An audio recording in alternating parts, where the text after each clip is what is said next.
في أقصى شرق أفريقيا، حيث تلتقي السهول الذهبية بقمم الجبال المغطاة بالغيوم، وحيث ما تزال الطبيعة تكتب قوانينها الأولى بعيداً عن صخب العالم الحديث.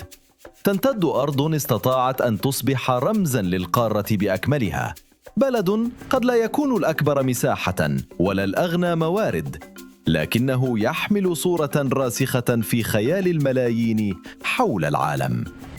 عندما يفكر الناس في أفريقيا، فإن كثيراً من الصور التي تتبادر إلى أذهانهم ولدت هنا. قطعان لا نهاية لها من الحيوانات البرية، أسود تجوب السافانا بحرية، أفيال تعبر الأفق تحت ضوء الغروب، وشعوب حافظت على جزء من تراثها القديم رغم تسارع الزمن.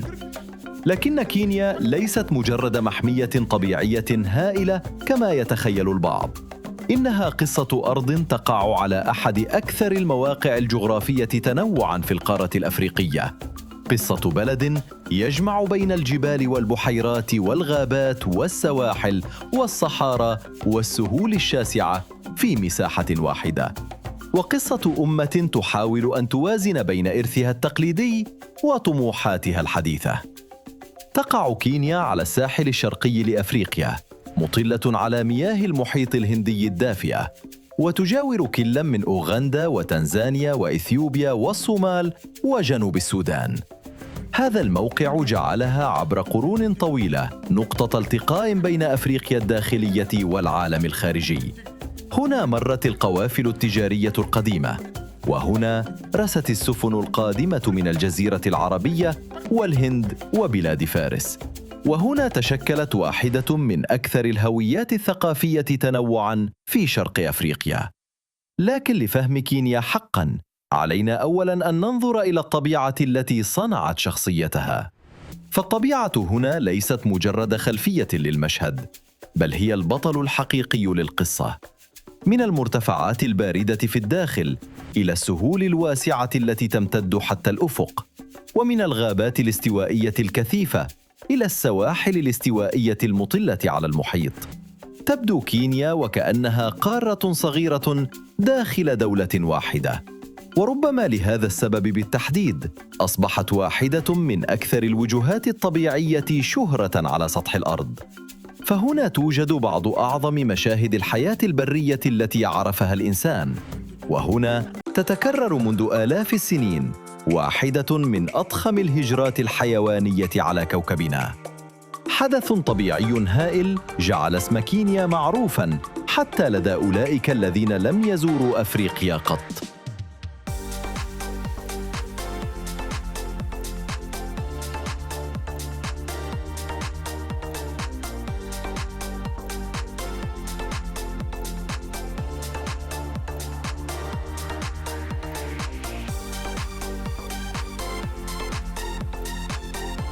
لماذا أصبحت كينيا الوجهة التي يحلم برؤيتها الملايين، رغم أنها ليست من أغنى دول العالم، وليست من أكثر الدول زيارة على وجه الأرض، ورغم أن أسماء مثل فرنسا وإيطاليا واليابان وتايلاند تتصدر عادة قوائم السفر العالمية؟ ما الذي يجعل بلداً في شرق أفريقيا يترك هذا الأثر العميق في خيال البشر؟ هل السر في الحياة البرية؟ أم في طبيعتها التي تبدو وكأنها خرجت من فيلم سينمائي؟ أم في شيء أعمق من ذلك؟ الحقيقة أن كينيا ليست مجرد دولة، إنها صورة تختزل جزءاً كبيراً من الحلم الإفريقي نفسه. هنا تمتد السهول الذهبية إلى ما لا نهاية، وتتحرك قطعان الحيوانات عبر الأفق كما فعلت منذ آلاف السنين، وتقف الجبال شاهدة على تاريخ طويل من التحولات الطبيعية والإنسانية. وفي الوقت الذي حافظت فيه الطبيعة على حضورها الطاغي، كانت المدن تنمو والطرق تمتد، والبلاد تبحث عن مكانها في عالم سريع التغير. تقع كينيا على الساحل الشرقي لأفريقيا، في موقع جعلها عبر القرون نقطة التقاء بين حضارات متعددة وثقافات مختلفة. لكن ما يميزها حقاً ليس موقعها الجغرافي وحده، ولا تاريخها وحده، ولا حتى طبيعتها وحدها، بل ذلك المزيج النادر الذي يجعل كل رحلة إليها تبدو وكأنها عودة إلى شيء فقده العالم الحديث منذ زمن طويل. في هذا الفيلم سنسافر عبر السهول والجبال والغابات والسواحل، وسنحاول الإجابة عن سؤال واحد: لماذا أصبحت كينيا واحدة من أكثر الأماكن التي يحلم الناس برؤيتها ولو مرة واحدة في حياتهم؟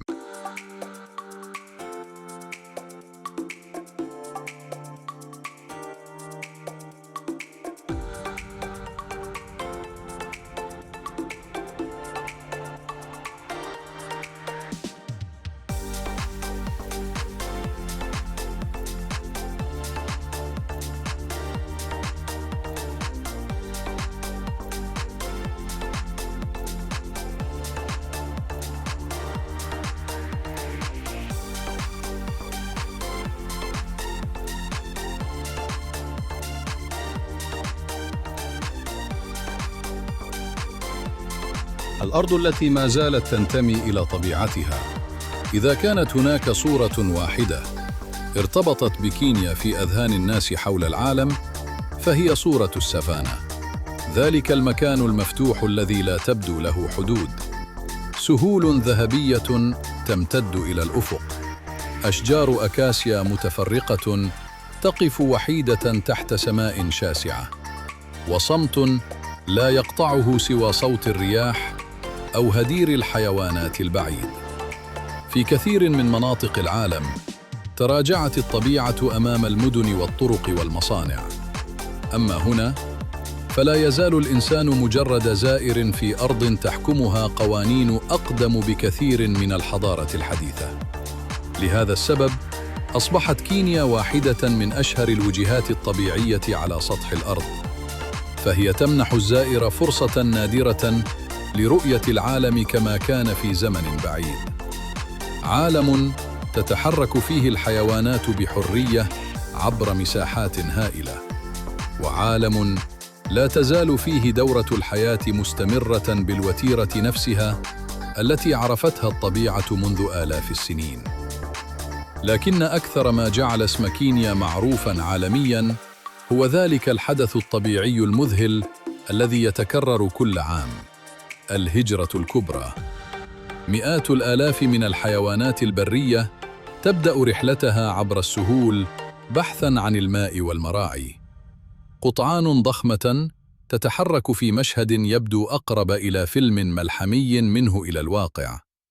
الحمر الوحشية والظباء وحيوانات النو كلها تسير لمسافات طويلة عبر أراضٍ مليئة بالمخاطر، وفي انتظارها دائماً المفترسات: الأسود التي تراقب بصبر، والفهود التي تعتمد على سرعتها الخاطفة، والتماسيح التي تختبئ قرب الأنهار مترقبة لحظة العبور.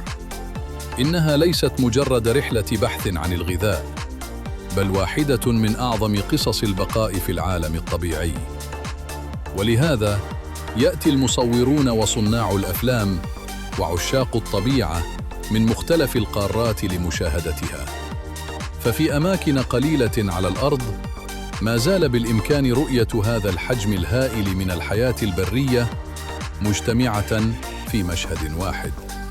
لكن السافانا ليست مجرد موطن للحيوانات، إنها جزء من هوية كينيا نفسها، فقد تشكلت حولها الحكايات والأساطير والثقافات المحلية عبر قرون طويلة، وأصبحت رمزاً يختصر العلاقة القديمة بين الإنسان والطبيعة. وعندما تغرب الشمس فوق هذه السهول الواسعة وتتحول السماء إلى لوحة من الألوان الذهبية والبرتقالية والحمراء، يمكن للمرء أن يفهم لماذا يصف كثيرون كينيا بأنها ليست مجرد مكان للزيارة، بل تجربة يصعب نسيانها. لكن كينيا لا تنتهي عند السافانا، فبعيداً عن هذه السهول الشاسعة ترتفع جبال شاهقة، وتختبئ غابات كثيفة، وتتشكل مناظر طبيعية لا يتوقعها كثير ممن يسمعون اسم هذا البلد لأول مرة. وفي الفصل القادم سنكتشف الوجه الآخر لكينيا، الأرض التي ترتفع من قلب أفريقيا نحو السحاب.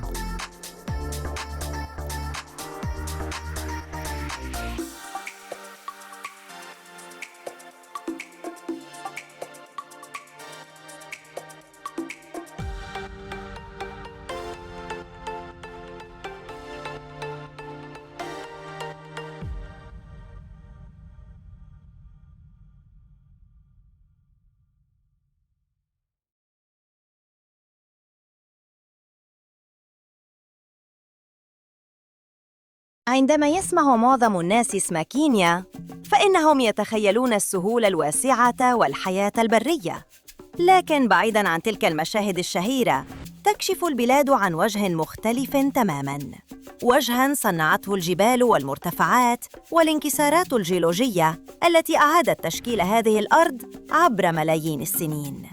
في قلب كينيا تقريباً يرتفع جبل كينيا شامخاً فوق السحب، ثاني أعلى قمة في أفريقيا، وقمة أعطت البلاد اسمها وهويتها. وعلى الرغم من وقوعه بالقرب من خط الاستواء، فإن قممه العالية تعرف البرد والصقيع. في مشهد يبدو غريباً داخل قارة غالباً ما ترتبط في أذهان الناس بالحرارة والجفاف، كلما ارتفعنا نحو الأعلى يتغير العالم من حولنا. الغابات الكثيفة تحل محل السهول، والضباب ينساب بين الأشجار، والهواء يصبح أكثر برودة ونقاءً، وكأننا ننتقل بين عدة قارات خلال رحلة واحدة. لكن القصة لا تتوقف عند الجبال، فهنا يمر أحد أعظم التكوينات الجيولوجية على سطح الأرض، الصدع الإفريقي العظيم، جرح هائل في القشرة الأرضية يمتد آلاف الكيلومترات عبر القارة. وعلى امتداد هذا الصدع تشكلت مناظر طبيعية استثنائية، بحيرات واسعة وهضاب مرتفعة ووديان عميقة رسمتها قوى الطبيعة عبر عصور لا يمكن للإنسان تخيلها. يقول بعض العلماء إن هذه المنطقة لعبت دوراً مهماً في قصة البشرية نفسها، فهنا عثر على آثار وأحفوريات ساعدت في فهم المراحل المبكرة من تطور الإنسان. وكأن الأرض التي نراها اليوم كانت أيضاً مسرحاً لبعض أقدم فصول التاريخ البشري. إن تنوع كينيا الجغرافي لا يمنحها الجمال فقط، بل يمنحها شخصية فريدة، فكل منطقة تبدو وكأنها عالم مستقل بذاته. ولهذا يشعر كثير من المسافرين أنهم لا يزورون بلداً واحداً، بل عدة عوالم مختلفة مجتمعة داخل حدود دولة واحدة. ومع ذلك، فإن أكثر ما يثير الدهشة في كينيا ليس طبيعتها وحدها، بل الإنسان الذي عاش في هذه البيئات المتنوعة وطور ثقافات وتقاليد استمرت عبر الأجيال. وفي الفصل القادم سنقترب من الناس الذين ساهموا في صنع روح كينيا الحقيقية.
قد تبهرنا الجبال، وقد تأسرنا السهول والحيوانات، لكن ما يمنح أي بلد روحه الحقيقية هم الناس.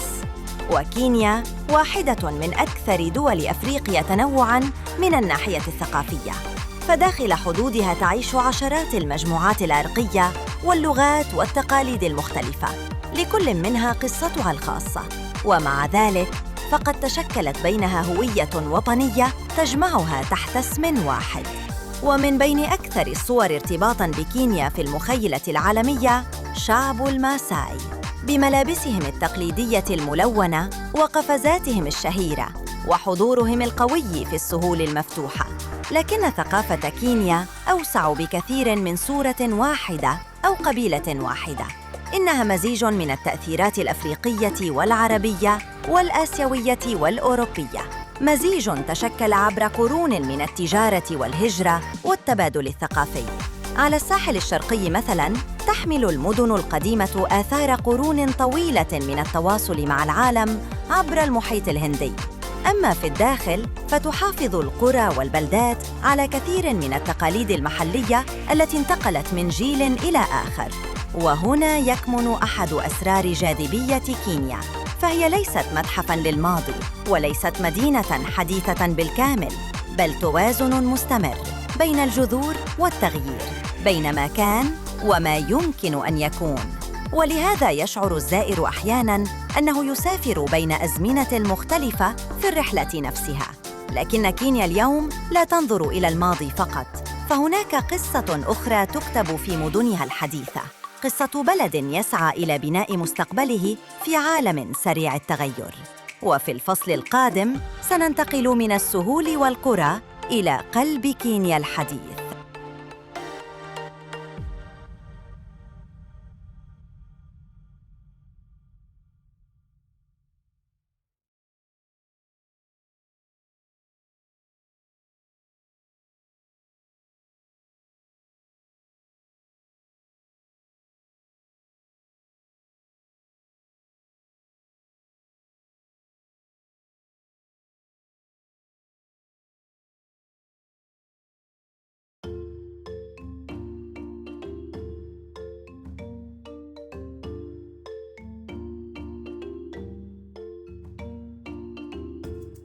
عندما يتخيل الناس كينيا، فإنهم غالباً يفكرون في الحيوانات والسهول المفتوحة، لكن هناك وجه آخر للبلاد لا يظهر كثيراً في الصور السياحية، وجه ينبض بالحركة والطموح والتغيير.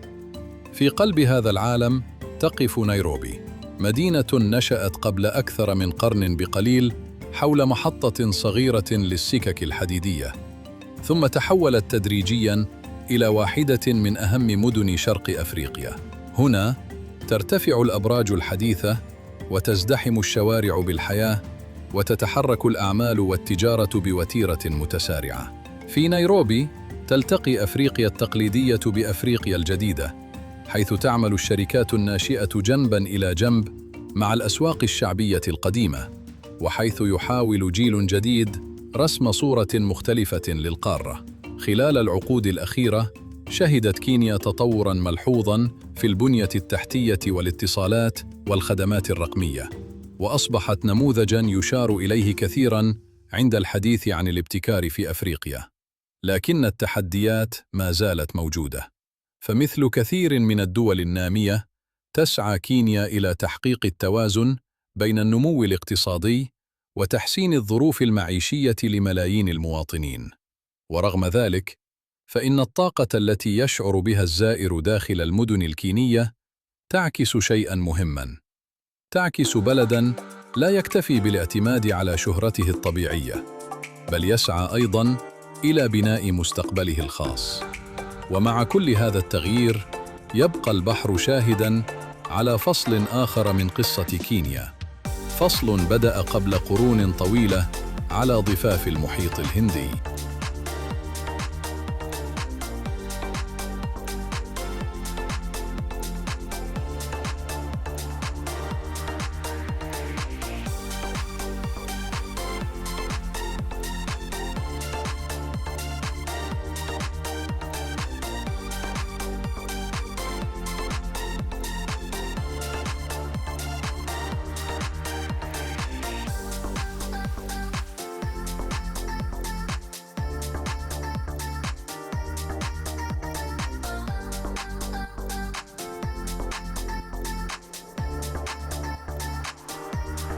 قبل ظهور الطرق الحديثة والمطارات، كان البحر هو نافذة كينيا على العالم، ومن خلاله وصلت السفن والتجار والمسافرون من أماكن بعيدة. على طول الساحل الشرقي تمتد شواطئ بيضاء ومياه فيروزية تبدو أقرب إلى الجزر الاستوائية الشهيرة منها إلى الصورة التقليدية التي يحملها كثيرون عن أفريقيا. هنا تتمايل أشجار النخيل تحت نسيم المحيط، وتنعكس أشعة الشمس على المياه الصافية، وتتحرك القوارب التقليدية بهدوء كما فعلت منذ مئات السنين. لكن جمال الساحل لا يكمن في الطبيعة وحدها، بل في التاريخ الذي ترك بصماته على المدن الساحلية القديمة. في لسنوات طويلة كانت هذه السواحل جزءاً من شبكة تجارية واسعة ربطت أفريقيا بالجزيرة العربية والهند ومناطق أخرى من العالم.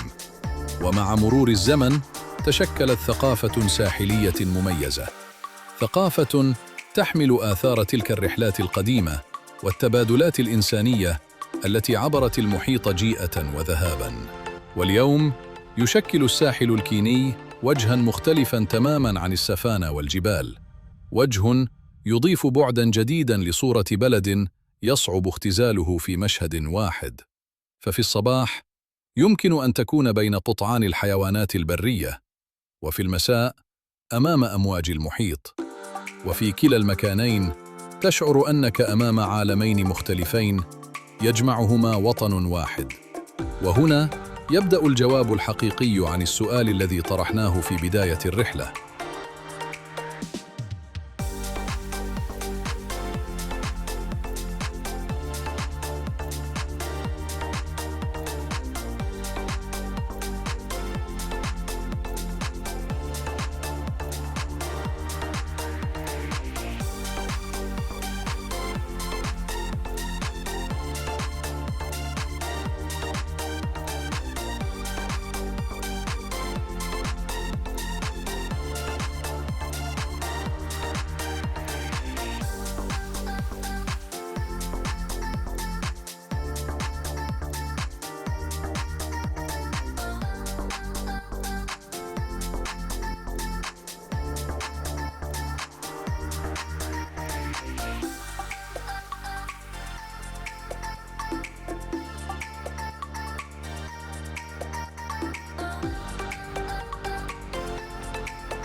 بعد كل ما رأيناه، قد يبدو السؤال أكثر وضوحاً الآن: لماذا أصبحت كينيا الوجهة التي يحلم برؤيتها الملايين؟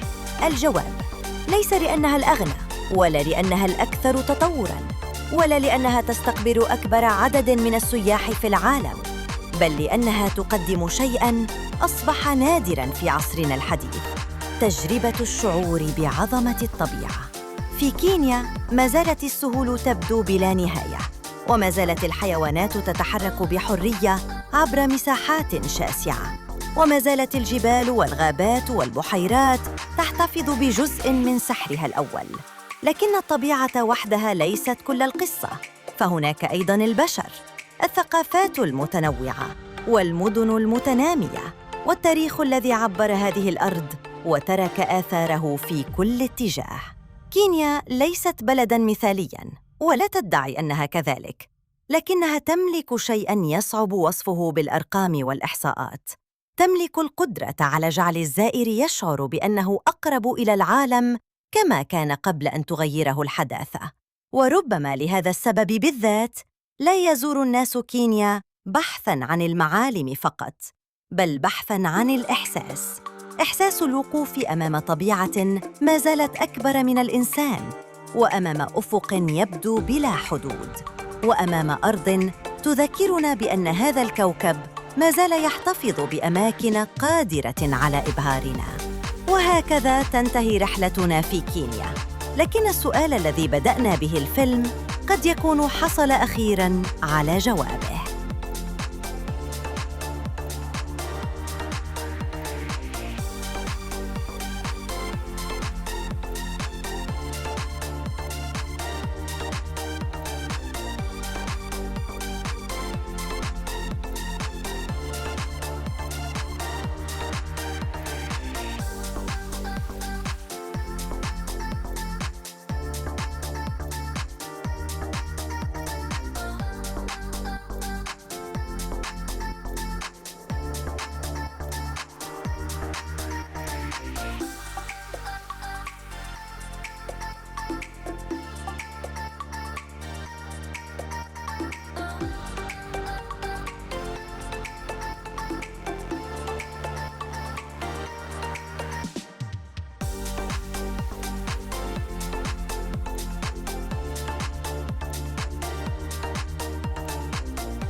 في أقصى شرق أفريقيا، حيث تلتقي السهول الذهبية بقمم الجبال المغطاة بالغيوم، وحيث ما تزال الطبيعة تكتب قوانينها الأولى بعيداً عن صخب العالم الحديث.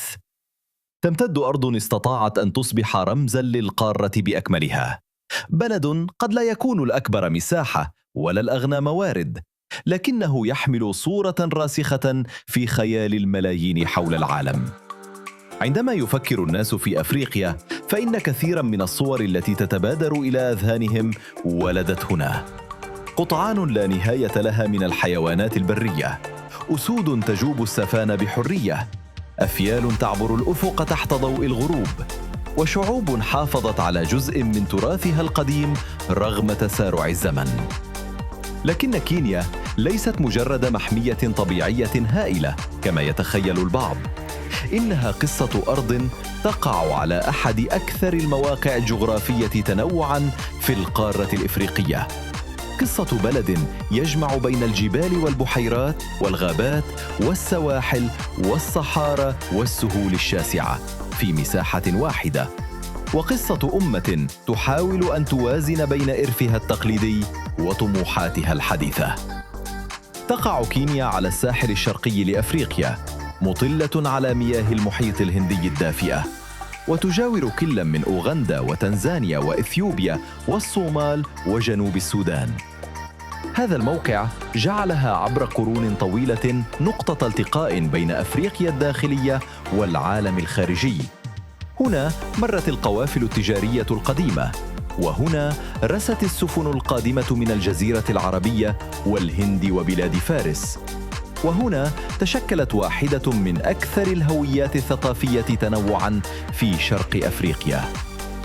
لكن لفهم كينيا حقاً، علينا أولاً أن ننظر إلى الطبيعة التي صنعت شخصيتها. فالطبيعة هنا ليست مجرد خلفية للمشهد، بل هي البطل الحقيقي للقصة. من المرتفعات الباردة في الداخل إلى السهول الواسعة التي تمتد حتى الأفق، ومن الغابات الاستوائية الكثيفة إلى السواحل الاستوائية المطلة على المحيط، تبدو كينيا وكأنها قارة صغيرة داخل دولة واحدة. وربما لهذا السبب بالتحديد أصبحت واحدة من أكثر الوجهات الطبيعية شهرة على سطح الأرض. فهنا توجد بعض أعظم مشاهد الحياة البرية التي عرفها الإنسان، وهنا تتكرر منذ آلاف السنين واحدة من أضخم الهجرات الحيوانية على كوكبنا. حدث طبيعي هائل جعل اسم كينيا معروفاً حتى لدى أولئك الذين لم يزوروا أفريقيا قط.